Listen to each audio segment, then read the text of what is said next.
प्यारे साथियों, आप देख रहे हैं इरफानी वर्ल्ड यूट्यूब चैनल और मैं हूं मोहम्मद इरफान झारखंड। दोस्तों, आज आपके सामने एक ऐसा दर्दनाक वाकया रखने वाले हैं जिसको देखकर यकीनन सुनकर ही आप सन्न रह जाएंगे। दोस्तों, एक अल्लाह वाला इंसान और उस इंसान को कैसे फंसाया जाता है एक बदकार औरत के द्वारा, और उसके बाद जो कुछ होता है दोस्तों, कैसे उसको सज़ा मिलती है, कैसे उसको उसी हालत में कब्र में डाला जाता है, आज इस वीडियो में मैं आपको बताऊंगा। दोस्तों, यकीनन सुनकर रोंगटे खड़े हो जाएंगे। प्यारे दोस्तों, उससे पहले कि पूरी वीडियो आप तक पहुंचाए, आपसे गुजारिश करेंगे, अभी तक चैनल को सब्सक्राइब नहीं किया है तो जल्दी से चैनल को सब्सक्राइब कर ले, साथ ही साथ बेल के बटन को ऑन कर दें और ऑल नोटिफिकेशन के ऑप्शन को दबा ले। दोस्तों, वो दौर खलीफतुल मुस्लिमीन अमीरुल मोमिनीन हज़रत उमर फारूक का वो दौर था।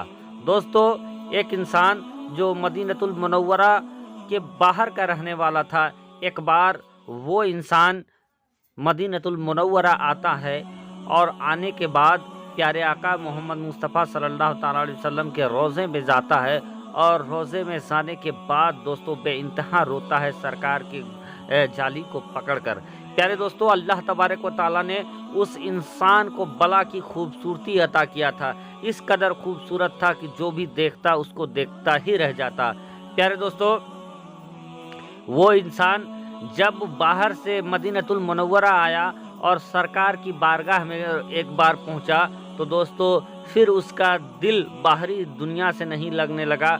फिर वो इंसान मदीनतुल मुनव्वरा में ही बस गया और उसका ये काम होता, कसरत के साथ अल्लाह और अल्लाह के रसूल का जिक्र किया करता, इबादत किया करता, नमाज़ें पढ़ा करता।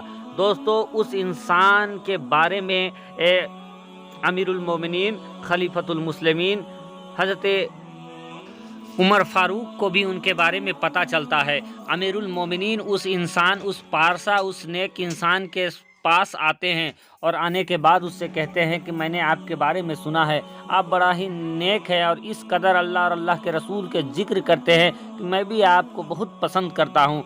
ऐ शख्स, जब भी आपको कोई भी हाजत हो तो आप मुझसे मांग लेना, मैं बिल्कुल आपकी मदद करूँगा। ये सुनना था कि वो नौजवान अमीरुल मोमिनीन हज़रत उमर फारूक से ये कहता है कि या अमीरुल मोमिनीन, आप भी अल्लाह के बंदे हो, मैं भी अल्लाह का बंदा हूँ। आप भी अपनी हाजत अल्लाह तबारक व तआला से तलब करते हैं और मुझे भी कमी होगी तो मैं भी अल्लाह तबारक व तआला से मांग लूँगा।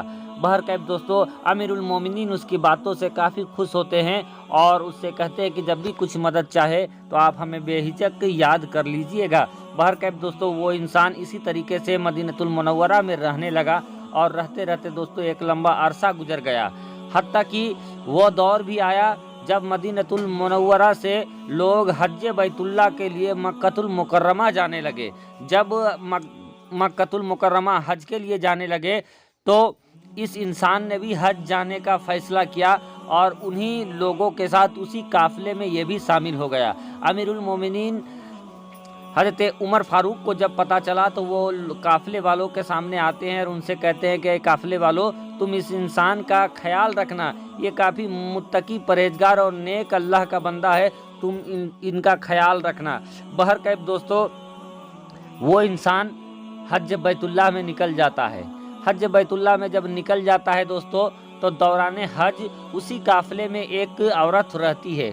वो औरत इस खूबसूरत हसीन व जमील नौजवान को देखता रहता है और जब जब खेमा लगता है तो वो औरत ये कोशिश करती है कि इस पारसा इंसान के बगल में ही वो खेमा लगाए।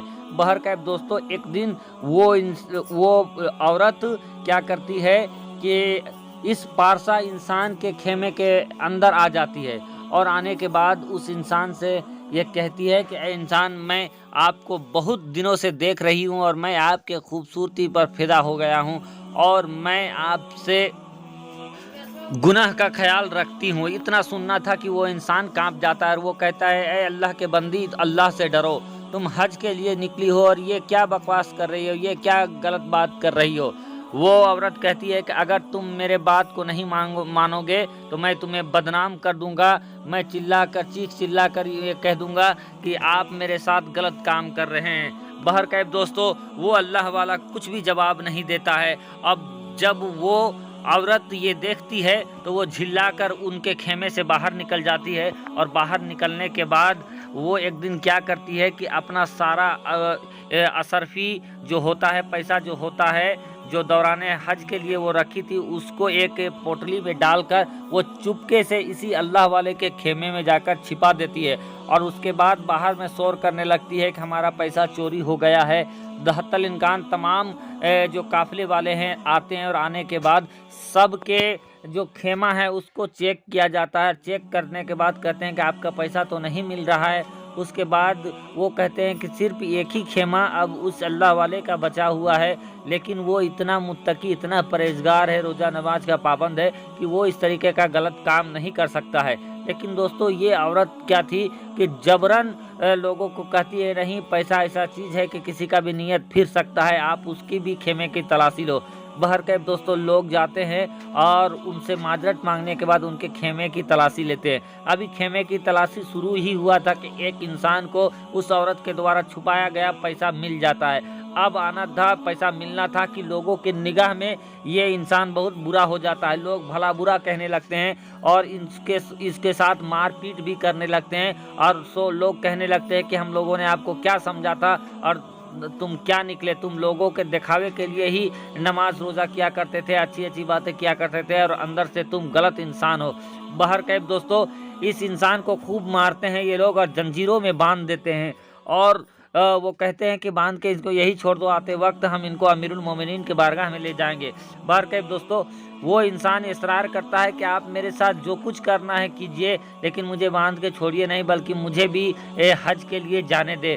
आप मुझे जहाँ कहेंगे मैं वहीं आ जाऊँगा। बहरकैफ दोस्तों लोग बहुत बात करते हैं, लेकिन फिर ये कहते हैं कि दौरान हज के लिए ये भी निकला था, तो चलो इसको एक मौका दे देते हैं। बहरकैफ उसको छोड़ दिया जाता है। हज के लिए सब जाते हैं, और हज करने के बाद वो इंसान क्या करता है कि जिस जगह पर आने के लिए कहा था वो इंसान वहीं पर आकर खड़ा हो जाता है। इधर काफिले वाले आते हैं, देखते हैं कि वो इंसान वहीं पर मौजूद है। देखकर वो हैरत हो जाते हैं कि इस तरीके के मामले में तो लोग भाग जाते हैं, लेकिन ये इंसान भागा नहीं, बल्कि अपने वादों को पूरा करने के लिए उसी जगह पर आकर खड़ा है। अब दोस्तों सारे काफिला वापस घूमने लगा। अब रास्ते में वो जो बदकार औरत थी उसका जो सारा पैसा कौड़ी था वो ख़त्म हो गया। लोगों से उसने सबसे मदद मांगा कि आप हमारी मदद कर दें, मैं घर जाकर वापस कर दूंगा, लेकिन किसी ने उसको मदद नहीं किया। अब इस औरत ने ये कहा कि अपनी हाजत पूरा करने के लिए, रास्ते का खर्च पूरा करने के लिए बगल की एक बस्ती चली जाती है और वहाँ पर कुछ पैसे मदद के लिए मांगने लगती है, लेकिन कोई भी उसको पैसा नहीं देता है। एक इंसान उसको फिर मिलता है और वो कहता है उस औरत को देखकर, मैं तो तुम्हारी मदद करूंगा, लेकिन इसके लिए तुमको कुछ देना पड़ेगा। वो औरत कहती है मैं तो खुद मोहताज हूँ और मैं मांगने आया हूँ, क्या दे सकता हूँ, मैं आपको दुआ देती हूँ। लेकिन वो इंसान कहा नहीं, मुझे कुछ ऐसा देना होगा कि जो मुझे यहीं हासिल हो जाए। बहरकैफ वो औरत कहती है कि मुझे कुछ मालूम नहीं, आप क्या चाहते हैं। बहरकैफ वो कहता है, वो इंसान कहता है कि मैं तुम्हें दूंगा, मदद दूंगा, लेकिन मैं तुम्हारे साथ गुनाह का नियत रखता हूँ। बहरकैफ दोस्तों वो औरत अपनी हाजत पूरा करने के लिए उस इंसान के साथ गुनाह कर लेती है। उसके बाद वो वापस पैसे लेकर लौट जाती है। अब दोस्तों कुछ दिनों के बाद ऐसा होता है कि वो औरत एक जगह पर बैठी हुई होती है कि एक फ़कीर आते हैं और उससे कहता है कि ऐ औरत, क्या तुमको ये मालूम नहीं है कि तुम गर्भवती हो, तुम हामिला हो, और ये हमल तुम्हारा जो है वो उसी तुम्हारी गुनाह की वजह से है। इतना सुनना था कि वो औरत कांप जाती है और उसको लगता है कि अब लोग जब पूछेंगे कि इसका बाप क्या है तो मैं क्या जवाब दूंगी। फिर वो ही इंसान उसको कहता है कि ऐसा कर कि तूने जो फर्स्ट बार जिस इंसान को पैसे की चोरी का तुमने इल्ज़ाम लगाया था, ये इल्ज़ाम भी तुम उसी के ऊपर मढ़ दो। अब ये औरत क्या करती है कि काफिले वालों के पास जाती है, रोने धोने लगती है, और उसने वो ये बात, झूठी बात फिर कह देती है कि इस इंसान ने मेरे साथ ज़बरदस्ती किया और उसके वजह से मैं हामिला हो गई हूँ। अब लोग और गुस्सा हो जाते हैं और उस इंसान को बहुत मारते हैं। हत्तल की दोस्तों उस इंसान को लेकर अमीरुल मोमिनीन हज़रत उमर फारूक की बारगाह में आ जाते हैं और सारी बात उनको बता देते हैं। हज़रत उमर फारूक सुनने के बाद काफ़ी जाहो जलाल में आ जाते हैं, गुस्से में आ जाते हैं, और उस इंसान को सज़ा देने ही वाले होते हैं कि वहाँ पर अमीरुल मोमिनीन खलीफतुल मुस्लिमीन खलीफा चहारम हजरत अली आ जाते हैं। आकर ये कहते हैं कि ये इंसान बेकसूर है, सारा कसूर इस औरत का है। और उसके बाद हजरत अली इस औरत से कहते हैं कि तुम सही सही बताओ क्या बात है। दोस्तों, जब मौला अली को जलाल में देखती है तो ये औरत डर जाती है। जो कुछ भी हुआ था, किस तरीके से इसने उस इंसान को फंसाया था और उसके बाद उसके पेट में जो हमल था वो किसका था, सारी बात को वो उस जगह पर रख देती है। दोस्तों, इतना सुनना था कि जो लोग उस नेक इंसान के साथ मारपीट भी किए थे वो सारे शर्मसार भी हो जाते हैं वो। और उसके बाद जब इस औरत का सारा राज खुल जाता है तो हज़रत अली से पूछा जाता है कि आपको कैसे मालूम है। वो कहते हैं कि मुझे अल्लाह तबारक व तआला ने इस बंदे का पूरा हाल मेरे सामने रख दिया और यही वजह था कि आज मैंने इसके बारे में यहाँ पर आकर जानकारी दे दी। फिर उस औरत को सजा के तौर पर उसको आधा कब्र में गाड़ देने का हुक्म दे दिया जाता है उसी हालत में। और दोस्तों, उसको उसी हालत में आधा कब्र में दफन कर दिया जाता है उस औरत को।